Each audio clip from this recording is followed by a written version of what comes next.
Hello, everyone. I am the realtor in New Jersey. My name is Lana Sokharev, and I would love to welcome my beloved teacher for the media projects, which is her name is Yaroslava. Hi, Yaroslava. How are you? Hi, Lana. I'm doing great, and I'm so proud that you're wearing this sash. By the way, what for? Why today? Well, thank you for asking. Today and maybe in the future, in the nearest future at least, I will wear it probably all the time when I speak with you or some other people when I go out. Because actually talking with you is it's already like I'm feeling like a celebrity at some point because That's all our podcasts go on media, on social media, and people that's how people know what I'm doing. My sash represent Mercer County and its beauty international pageant. And probably not everyone knows, but I do participate at this contest for several years, and I want to continue until I win. And I will win. Believe me, I will. So, but every next year you're closer, aren't of you? course, You yes. first runner up or whatever the victory was the last time. Remind us. Thank you. Yeah, it was second runner up, and I represent United Together International. It is a volunteering company which is helping Ukrainian people back in Ukraine. And we donate, we provide food for those people who stay there, especially in those areas where the military operations are going on or used to be, and people stay with practically nothing. And, it was my call of duty and decided to follow this particular program. And I'm really blessed to know these people. And Because I we know invite that. everyone to donate for the company. Yeah. This is super important. At any rate, my sash, I'm wearing it right now, and it was worn yesterday. Yesterday we had an event. My company, the volunteering company United Together International, they were doing an event with the name of the studio, Romeo and Juliet. It is in Staten Island, New York. These people are amazing. I'm not talking to advertise, but like nobody asked me. I'm just giving you my opinion, and these people are great.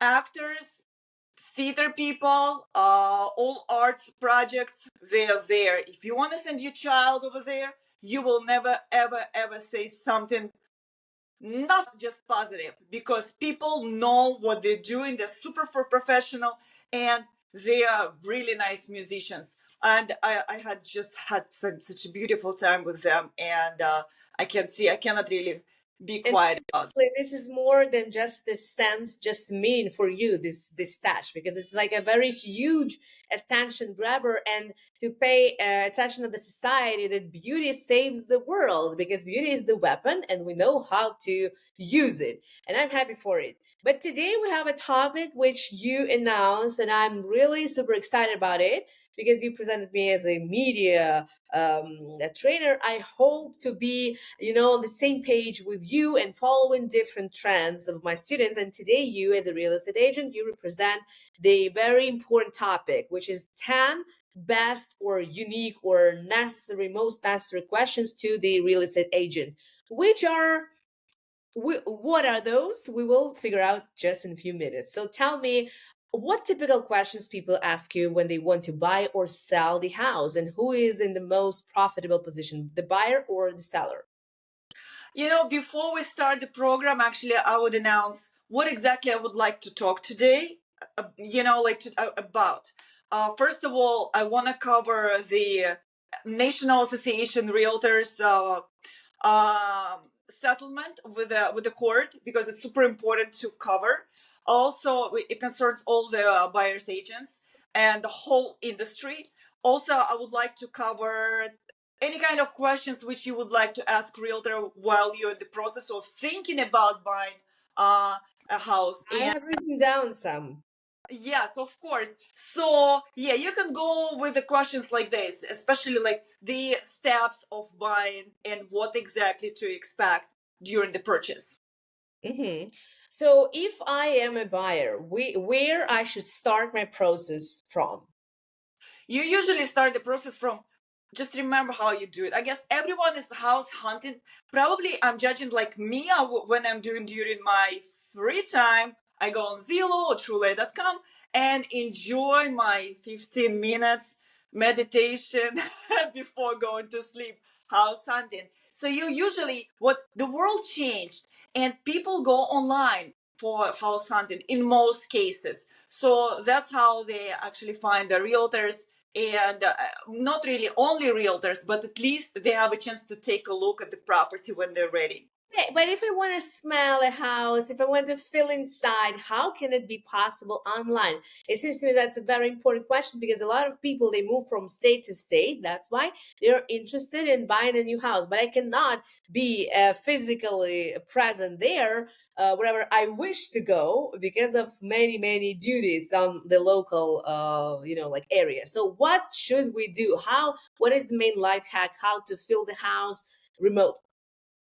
Well, if you don't live far away, of course, you just settle up the appointment with the realtor and you guys go. You have to touch, you have to, like you said, to smell, you have to read all the information about what is going on with the house, electricity, plumbing system, maybe maybe some problems with the house. You never know. Maybe just TLC. So, of course, you should ask any kind of, even don't think you anything like, oh, it's stupid to ask. Never ask.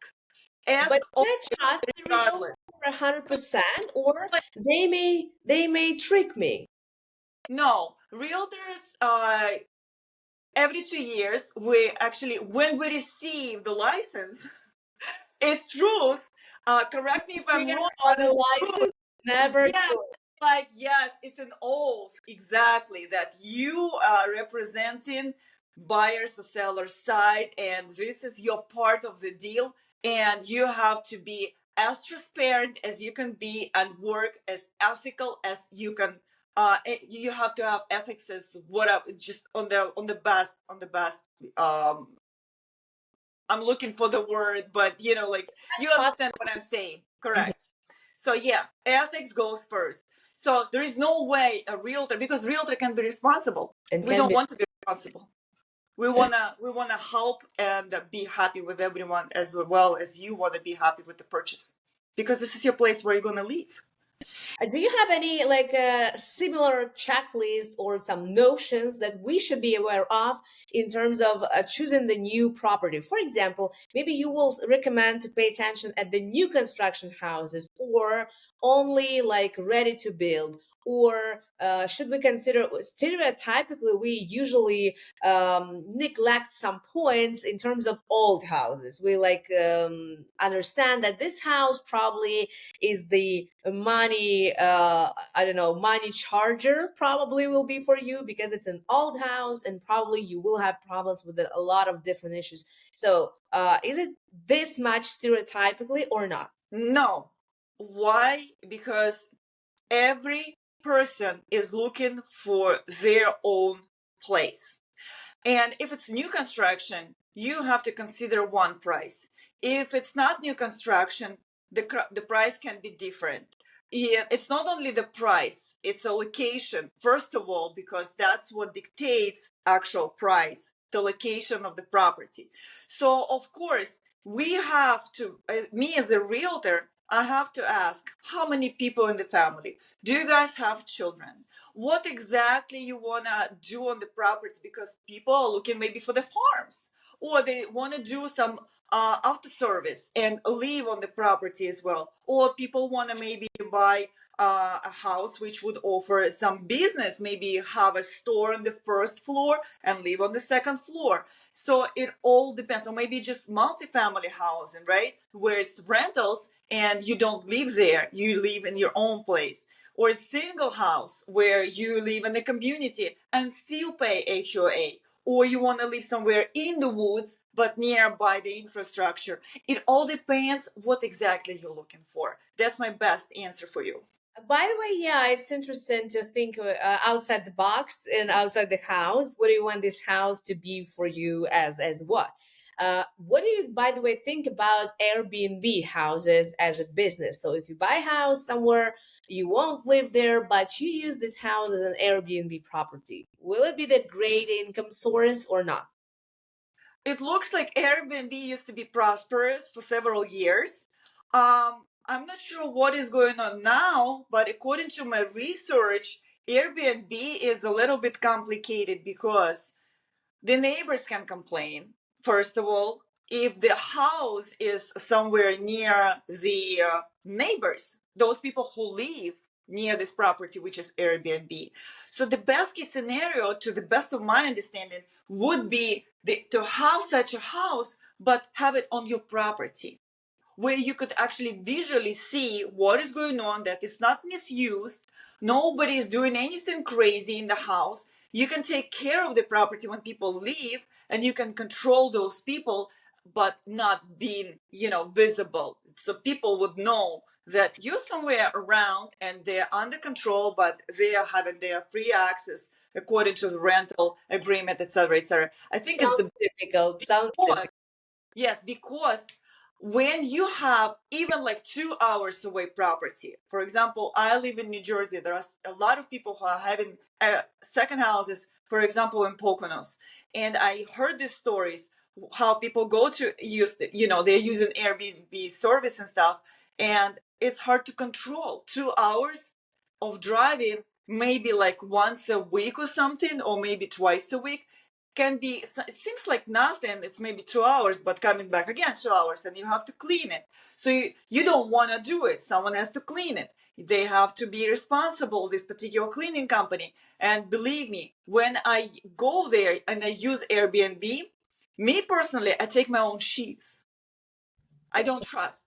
So that's how I learned, like to be kind of be precautious, I would say. So I just can't trust. I'm sorry, guys. Yeah, Airbnb, it's complicated. Whatever you choose, but yes, I mean, you can cook there. You can stay there for a week, entertain your family. There is a TV. There is, like a really, really good infrastructure around. You can go to the woods or ski and stuff. But the problem is, inside it can be a variety of the situations. So yes, No one is responsible actually at the end of the day. Speaking about neighborhood, what makes the price, actually the price of the property goes higher? So I mean, what should be included in the neighborhood that we should pay attention at in terms of the to buy a good property for yourself or for future reselling this with a better price? So what is the good neighborhood considered to be? the good neighbor, when you look and you don't know anything about real estate in the USA, first of all, pay attention at school system. You can scroll it down, the page on Zillow, for example, and take a look. If schools are at least 5 or 6 in the range, then that means that the area is okay for living. That's how I judge. That's how a lot of people are choosing the places like this. So, of course, if we're sending children to this school, we want to like 9, 10, at least 7, maybe, like even sometimes if 5 is okay, whatever it is. But mostly people are looking at that particular schedule. Why? That's how much municipality invests in schooling of the children.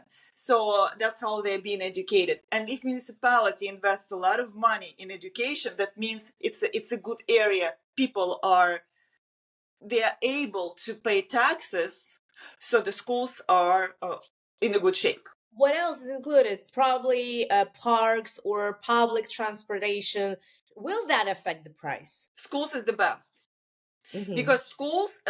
Just think about it. All these social things, schools, police, even free doctors, they do exist. You just have to find them, especially in the urban areas. Uh, they are all charged, the governmental charge, they're public charge. And the way how they work and operate depends on the investment of the government in this particular social projects. So usually schools are and the police, they are social projects. We just don't think like this, but it's truth. We don't pay policemen money, right, to protect us. But the way how they operate, and the less, I have the degree in criminal justice. I know what I'm talking about. So what they say, the less crime in the area or zero crime in the area, that means it shows actually the best work of the police. Think But about it doesn't show the best neighborhood. It shows just the best work of the police. So it doesn't mean it. like That's exactly right. That means everyone is watching for each other. That means people are people instead of not being complicated people. So that means it's a safe area. It's okay, good. it sounds great. So probably except for schools, you may check and scroll down the criminal rates of the district. So this is also Yes, you can Google up, for example, like, oh, you like the price of the place, of the house, or like or some apartment. You go on Google and you type the address. Or you can, for example, 123 Main Street. I don't know, like ABC Township, such and such. In my case scenario, state of New Jersey. You type it on Google and you see the crime area automatically. You can type, is it safe to live in such and such street and such township? And I Google, do believe Google. So will it yeah, not you can lie? Google or you can ask Realtor, and Realtor do the research for you. So, in terms of we have the unique chance to ask Realtor, Lana. So, I will ask this.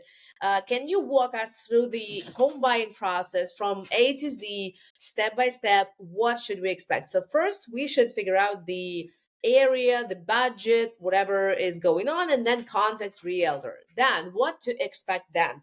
I usually know that this stage of when you are almost the homeowner is not going to be soon. It's going to be a complicated process when we have negotiations, we have offer, we have lists. And let's make it simple for people and to make the long story short, what's going on there step by step.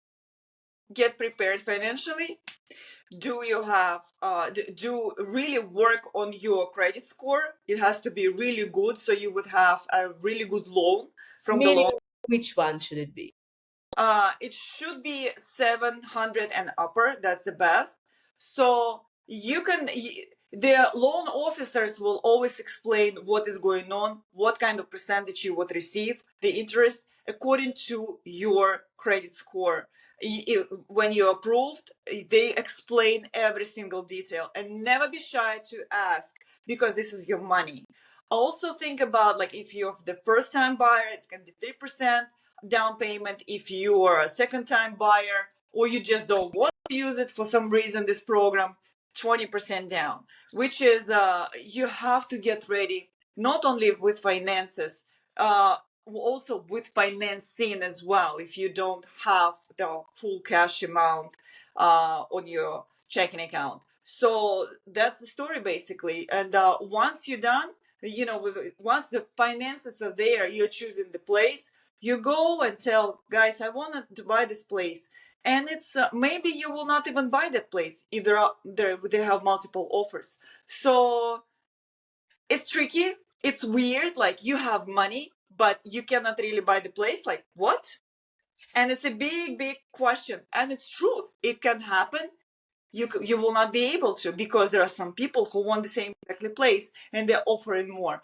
But usually if we're taking basic stuff, that's how it works. Financial situation, choose the place, go to realtor, really good realtor who you trust, who you really think they're going to provide the whole information for you and lead you through the process. Then it's going to be inspection, then it's going to be title company involved, etc., etc. So any kind of thing which is involved, even something unusual, realtor is responsible. We are people who gonna call. We are people who gonna find out for you. You guys, you just go to work and make your own stuff, your own money. You keep your own life, like in the same way how it used to be, because it's very stressful. We take the stress. That's what we paid for. So, and you're gonna enjoy it when you move in, and you will say thank you to us, and we'll say congratulations for you.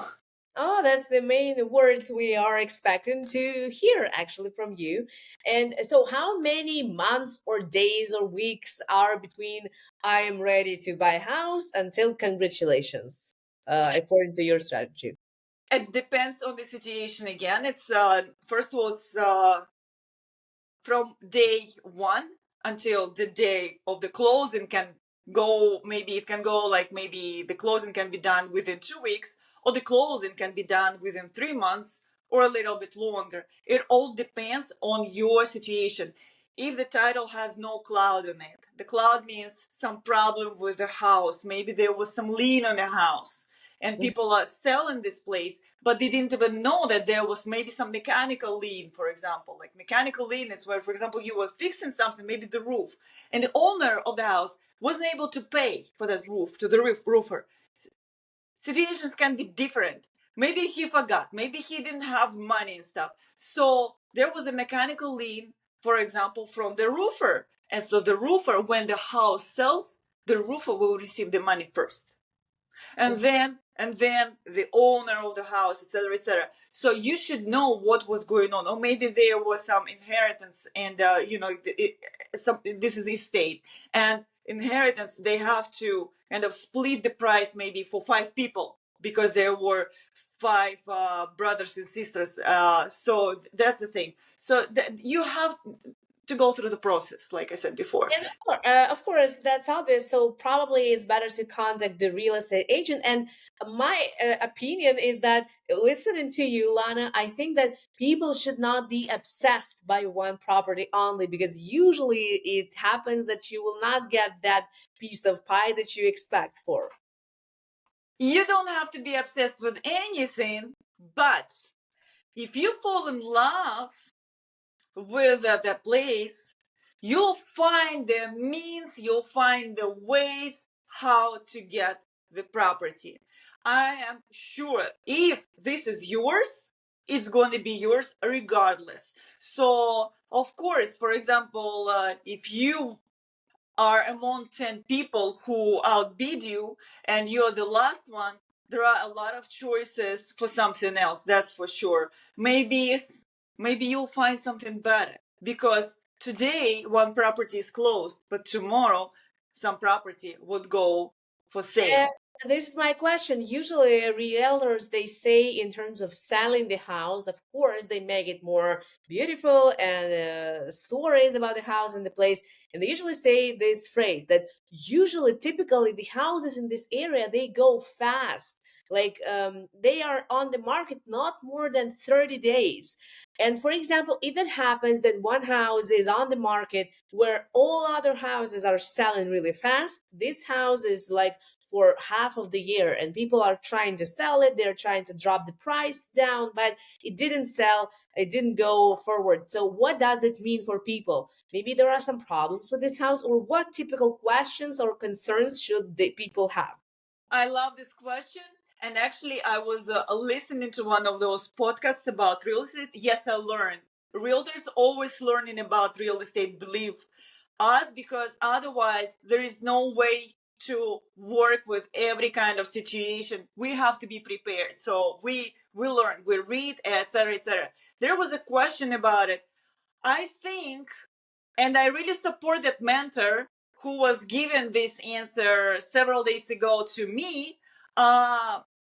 I think the situation with such a long sale happened because it was overpriced. Mhm.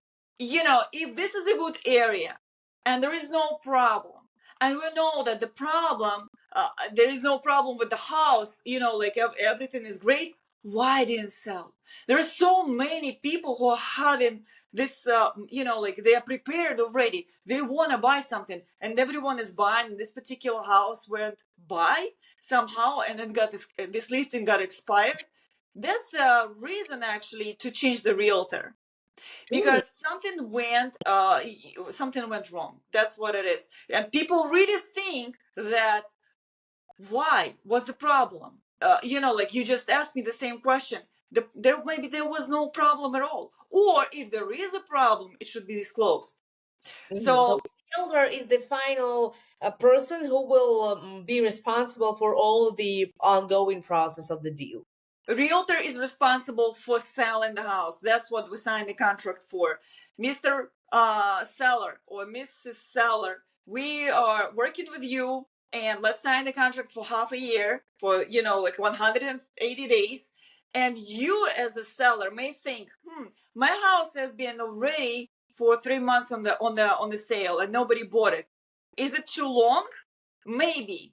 Or it was sold within 2 months. And you may say, as a, for example, seller, you may say, what am I paying for to this realtor? She sold it like this, like so quickly. Maybe I overpay. Like it's questionable, but it is a different story behind it, how people think. But also, people do think this way that, like if the house wasn't sold during the half a year, something is wrong with the house. But in reality, in most cases, there was nothing. They just wasn't able. People would, like the realtor didn't find the buyer. Mhm. Like again, a realtor is not really listing the place and walks away, sitting down, doing nothing, drinking coffee. We call on daily basis. We work as the buyer's agent as well. So while you are working at your regular jobs, we are calling our prospects and talking to the people. Hi, how are you? How have you been? What are the news, etc., etc. Maybe like it's a whole process how to talk to the clients, and that's we learn how to talk on daily basis as well, in order to sell the place for the best price at the shortest time. Because when the house goes on sale, this means Mr. or Mrs. Seller want this house sell it. Otherwise, what was the point to list it? So probably my last question, the cherry on top, will be: how does the buyer choose the seller choose the buyer? What's going on there? You say, like, we put an offer if we are a buyer. So if I want to buy a house, I have money, and five more people want to do that. What's going on behind the scenes? It can be personal preference. For example, it definitely personal preference, but it cannot be any bias because of nationality, because of the source of income. How could, if I sell a house, You want scroll the candidates and say, here's the pretty girl, I want to sell my house to her? Or what are the parameters we pay the attention? realtor is not allowed to say it. It's a total secret. Why? Because you are Mrs. This, like I can talk Mrs. Seller. When you choose the buyer, it's totally your preference who you're gonna sell the house to. Especially, there are multiple offers. This is not especially, that's what it happens with multiple offers. You don't have to reveal nothing. Nothing at all. This is definitely your choice. I remember there was a case long time ago when family, they were selling their estate. Children grew up, they were empty nesters, and they wanted to downsize. That's great. We are downsizing, selling the place. It's a beautiful house, and they already found another place which is a little smaller, but they are happy there. Guess what? They didn't sell this house, having multiple offers, having all this, higher propositions to buy this house for, but they were waiting for some particular family who they really liked with 3 children, The and they time selling? at the place because they wanted to have family in the house, not rental. They wanted to sell it, but to the right family. But what does you have to do with this? If you sell a house, it's not more your house anymore. Why should you be obsessed by who will live in this house Your further? seller, it's your choice who you're gonna sell it to. As a realtor, I can say, for example, but these people want to buy it right now, and the price is actually offered, like higher price and stuff. Guys, what you doing? And you seller, you can say, hold your horses, hold on. That's fine. We'll wait for those people. How long they're gonna take? 3 months? That's fine. But we know that it's gonna be sold. So it doesn't matter right now. We gonna be in a good position regardless. But our hearts and our minds will be happy because a family with these 3 beautiful children will live in a house. And we know this family very well. And they're very responsible. They will take care of our place where we used to live maybe for 30 years or something like this. Fantastic. That's what I may say, because it's really a very wandering and wonderland, I would say, the world of real estate. And I'm happy that you, Lana, is our guide through this maybe complicated, but I'm sure interested yet interested situation. Thank you so much to you, Yaroslava. Thank you so much again.